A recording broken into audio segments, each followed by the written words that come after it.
നമുക്കുള്ള ഇന്നത്തെ വീഡിയോയിൽ ക്വസ്റ്റ്യൻ ഇതാണ്. +2 ഫിസിക്സ് NCERT എക്സസൈസ് 2.2 ആണ്. ആ ക്വസ്റ്റ്യൻ എന്താണ്, അതിലെ കോൺസെപ്റ്റ് എന്താണ്, അത് നമ്മൾ ഡീറ്റെയിൽ ആയിട്ട് എങ്ങനെ ചെയ്യാം നമുക്ക് ഈ വീഡിയോയിൽ നോക്കാം. അപ്പോൾ കംപ്ലീറ്റ് ആയിട്ട് കാണാം. First chapter complete NCERT exercise ചെയ്തിട്ടുണ്ടായിരുന്നു. കാണാത്തൊരു നിർബന്ധമായിട്ട് കാണാം കേട്ടോ. അപ്പോൾ +2 ഫിസിക്സ് നല്ല മാർക്ക് വേണം. അതുപോലെ എൻട്രൻസിൻ്റെ ബിഗിനിങ് കോമ്പറ്റീറ്റീവ് എക്സാമിൻ്റെ ലെവൽ നിങ്ങൾക്ക് മനസ്സിലാവണം. മക്കൾ നിങ്ങൾ NCERT എക്സസൈസ് തന്നെയാണ് അതിന് ഏറ്റവും ബെറ്റർ ആയിട്ടുള്ള സൊല്യൂഷൻ. ടൈം കളയാൻ നമുക്ക് ആ ക്വസ്റ്റ്യൻ എന്താണെന്ന് നോക്കാം. ക്വസ്റ്റ്യൻ ഇങ്ങനെയാണ് പറയുന്നത്: A regular hexagon of side 10 cm has a charge 5 microcoulomb at each of its vertices. Calculate the potential at the center of the hexagon എന്നാണ് പറഞ്ഞിരിക്കുന്നത്. അപ്പോൾ നൈസ് പ്രോബ്ലമാണ്. ഹെക്സഗണുമായി ബന്ധപ്പെട്ട് potential, electric potential due two point charge ആണ് concept എന്ന് വായിക്കുമ്പോൾ മനസ്സിലാവും. പക്ഷേ അത് ഹെക്സഗണുമായി ബന്ധപ്പെട്ട് നല്ലൊരു ആപ്ലിക്കേഷൻ ലെവലിൽ ആക്കാൻ നോക്കിയിട്ടുണ്ട്. നമുക്ക് എങ്ങനെയാണ് ഈ ഒരു ക്വസ്റ്റ്യൻ ഡീറ്റെയിൽ ആയിട്ട് കംപ്ലീറ്റ് ആയിട്ട് എങ്ങനെ ചെയ്യാൻ നോക്കാം. ഒരു കോൺസെപ്റ്റിലും മാറ്റം വരുത്താതെ കംപ്ലീറ്റ് കോൺസെപ്റ്റ് നിങ്ങൾക്ക് തറവാവണം മക്കളെ. അപ്പോൾ കംപ്ലീറ്റ് ആയിട്ട് കാണാം. നമുക്ക് എങ്ങനെയാണ് ഇത് ചെയ്യാൻ നോക്കാം കേട്ടോ. എങ്ങനെയാണ് ഈ പ്രോബ്ലം ചെയ്യാം? ഒരു ഹെക്സഗൺ ആണല്ലേ പറയുന്നത്. അപ്പോൾ നമുക്ക് ജസ്റ്റ് ഒന്ന് പിക്ചറൈസ് ചെയ്ത് തന്നെ തുടങ്ങാം. അപ്പോൾ ഒരു ഹെക്സഗൺ ആണ്. ഞാൻ ജസ്റ്റ് ഒന്ന് ഇങ്ങനെ റഫ് ആയിട്ടൊന്ന് പിക്ചറൈസ് ചെയ്യുന്നുണ്ട്. ഓക്കെ, നിങ്ങൾ വരക്കുമ്പോൾ കുറച്ച് സ്കെയിലും കാര്യങ്ങളൊക്കെ യൂസ് ചെയ്ത് വരച്ചാൽ മതിയാകും. നമുക്ക് ആ കോൺസെപ്റ്റ് ഒന്ന് കിട്ടാൻ വേണ്ടിയിട്ടാണ്. അപ്പോൾ എപ്പോഴും നല്ലൊരു കാര്യം പിക്ചറൈസ് ചെയ്യുന്നത് അടിപൊളിയാണ്. നമുക്ക് റഫ് ഡയഗ്രാം വരക്കുന്നത് നമ്മൾ ആ കോൺസെപ്റ്റ് തറവാവുന്നതിന് അടിപൊളിയായിരിക്കും. അപ്പോൾ റെഗുലർ ഹെക്സഗൺ ആണ്. ഈ സൈഡ് ഓക്കെ, ഒരു മിനിറ്റ് ഓക്കെ. അപ്പോൾ ഏകദേശം ഒരു ഹെക്സഗൺ പോലെ ആക്കാൻ വേണ്ടി ഞാൻ നോക്കിയിട്ടുണ്ട്. അപ്പോൾ ഒരു ഹെക്സഗൺ ആണ്. അപ്പോൾ അതിൻ്റെ സൈഡ് തന്നിട്ടുണ്ടായിരുന്നു. അതിൻ്റെ സൈഡ് എത്രയാണ്? 10 cm ആണ് സൈഡ് എന്ന് പറഞ്ഞിട്ടുണ്ട്. അതായത് ഓരോ സൈഡും എത്രയാണ്? 10 cm ആണെന്ന് ക്വസ്റ്റ്യനിൽ തന്നെ പറയുന്നതാണ്. 10 cm ആണ് ഇവരുടെ സൈഡ്. ഓക്കെ, ഇതപ്പോൾ എല്ലാവരും എത്രയാണ്? 10 cm വന്നിട്ടുണ്ടാകും. ഓക്കെ, പിന്നെ എന്നിട്ട് എന്താണ് പറയുന്നത്? ഓരോ കോർണറുകളിലായിട്ടും okay each of its vertices എന്ത് പറയുന്നുണ്ട്? ഒരു 5 microcoulomb ചാർജ് വെച്ചിട്ടുണ്ട്. അപ്പോൾ ഓരോ കോർണറിലും ഇവിടെ എത്ര ചാർജ് വെച്ചിട്ടുണ്ടാകും? 5 microcoulomb ചാർജ് വെച്ചിട്ടുണ്ട്. ഇവിടെ എത്രയുണ്ട്? 5 microcoulomb ഉണ്ട്. ഇവിടെ എത്രയുണ്ട്? 5 microcoulomb. ഇവിടെ എത്രയുണ്ട്? 5 microcoulomb. അങ്ങനെ ജസ്റ്റ് എല്ലായിടത്തും കാണിച്ച് നന്നായിരിക്കും. 5 microcoulomb ചാർജ് എല്ലാ കോർണറിലും ഓരോ വേർട്ടിസസിലും വെച്ചിട്ടുണ്ട്. അങ്ങനെയാണെങ്കിൽ നമ്മൾ ചോദിച്ച കാര്യം എന്താണ്? നമ്മൾ ചോദിച്ചത് ഇവൻ്റെ സെൻറ്ററിലുണ്ടാകുന്ന ഇലക്ട്രിക് പൊട്ടൻഷ്യലാണ് കണ്ടുപിടിക്കേണ്ടത്. വളരെ സിമ്പിൾ, ഇത്രയേ ഉള്ളൂ. അപ്പോൾ ഒന്നുകൂടി പറയാം. ഒരു ഹെക്സഗൺ ഉണ്ട്. ആ ഹെക്സഗൻ്റെ സൈഡ് എത്രയാണ്? 10 cm ആണ്.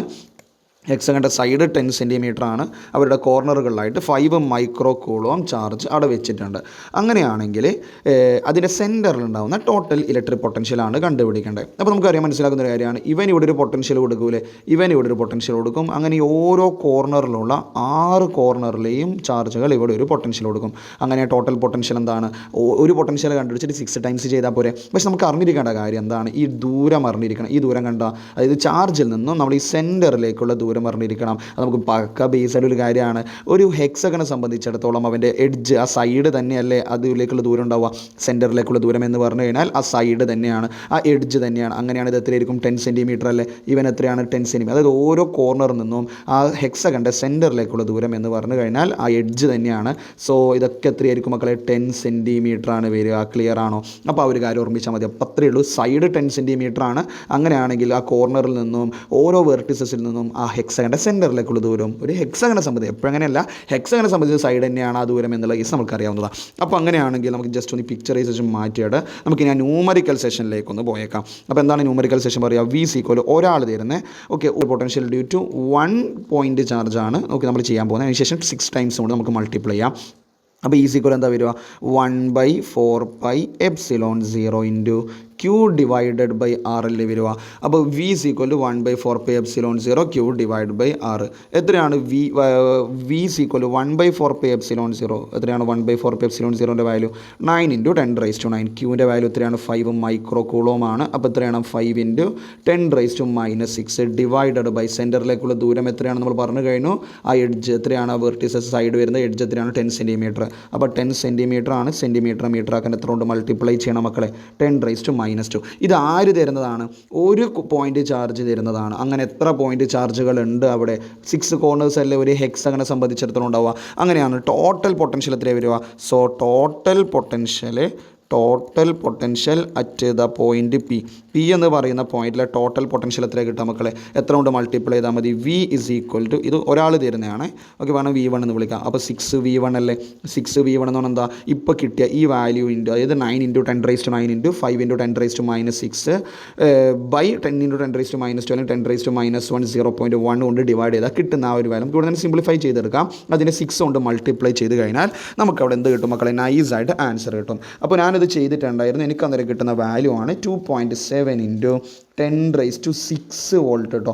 ടോട്ടൽ പൊട്ടൻഷ്യലാണ്. ടോട്ടൽ പൊട്ടൻഷ്യൽ എത്രയാണ്? 2.7 × 10⁻6 വോൾട്ടാണ് എനിക്ക് ഫൈനലി കിട്ടിയിട്ടുള്ള ഹെക്സഗണിൻ്റെ സെൻറ്ററിലുണ്ടാകുന്ന ടോട്ടൽ പൊട്ടൻഷ്യൽ എന്ന് പറഞ്ഞു കഴിഞ്ഞാൽ 2.7 × 10⁻6 വോൾട്ടാണ്. നിങ്ങളൊന്ന് ചെക്ക് ചെയ്ത് നോക്കി. ടോപ്പിക് ക്ലിയർ ആണല്ലോ. അപ്പോൾ ഹെക്സഗണുമായി ബന്ധപ്പെട്ടാണ് നമ്മൾ എക്സസൈസ് 2.2 ചോദിച്ചിട്ടുണ്ടായിരുന്ന +2 ഫിസിക്സ്. അപ്പോൾ ക്വസ്റ്റ്യൻ എന്താണെന്ന് മനസ്സിലായല്ലോ. ഒരു ഹെക്സഗൺ ഉണ്ട്, അവൻ്റെ സൈഡ് 10 സെൻറ്റിമീറ്റർ ആണ്. ഓരോ കോർണറുകളിലായിട്ടും 5 × 10⁻6 കൂളം അല്ലെങ്കിൽ 5 മൈക്രോ കൂളം ചാർജ് വെച്ചിട്ടുണ്ടെങ്കിൽ അവൻ്റെ സെൻറ്ററിലെ പൊട്ടൻഷ്യലാണ് നമ്മൾ കണ്ടുപിടിച്ചു. ആദ്യം ഞാൻ ഒരു ചാർജിൻ്റെ പൊട്ടൻഷ്യൽ കണ്ടുപിടിച്ചു, അതിന് 6 ടൈംസ് കൊണ്ട് മൾട്ടിപ്ലൈ ചെയ്തപ്പോൾ എനിക്ക് കിട്ടിയ ഫൈനൽ വാല്യൂ ആണ് നിങ്ങൾ കാണുന്നത് 2.7 × 10⁻6 വോൾട്ട്. എത്രയാണ് എനിക്ക് ഫൈനൽ കിട്ടിയിട്ടുള്ള വാല്യൂ? 2.7 × 10⁻6 വോൾട്ട്. 2.7 × 10⁻6 വോൾട്ടാണ് എനിക്ക് ഫൈനലി കിട്ടിയിട്ടുണ്ടായിരുന്നത്. മക്കൾ നിങ്ങൾക്ക് അത് തന്നെയാണോ കിട്ടുന്നത്? ചെക്ക് ചെയ്യുക. ഒന്ന് ആൻസർ ചെക്ക് ചെയ്തിട്ട് ഒന്ന് കമൻറ്റ് ബോക്സിൽ പറയുക, അല്ലെങ്കിൽ ജസ്റ്റ് ഒന്ന് ചെക്ക് ചെയ്തോ. ഓക്കെ, എനിക്കതാണ് കിട്ടിയിട്ടുള്ളത്. നെക്സ്റ്റ് സെഷനിൽ നമുക്ക് അടുത്ത ക്വസ്റ്റിനോട് വീണ്ടും കാണാം. ടോപ്പിക് ക്ലിയർ ആണെന്ന് വിചാരിക്കുന്നു, ക്വസ്റ്റ്യൻ ക്ലിയർ ആണെന്ന് വിചാരിക്കുന്നു, കോൺസെപ്റ്റ് ക്ലിയർ അല്ലേ? Electric potential due two point ചാർജിൽ നിന്ന് തന്നെയാണ് ആദ്യത്തെ 2 ക്വസ്റ്റ്യൻ വന്നത്. നെക്സ്റ്റ് ക്വസ്റ്റ്യൻ എന്താ വരിക നമുക്ക് നോക്കാം. നെക്സ്റ്റ് സെഷൻ നമുക്ക് ബാക്കി ക്വസ്റ്റ്യനായിട്ട് വീണ്ടും കാണാം കേട്ടോ. Okay, thank you.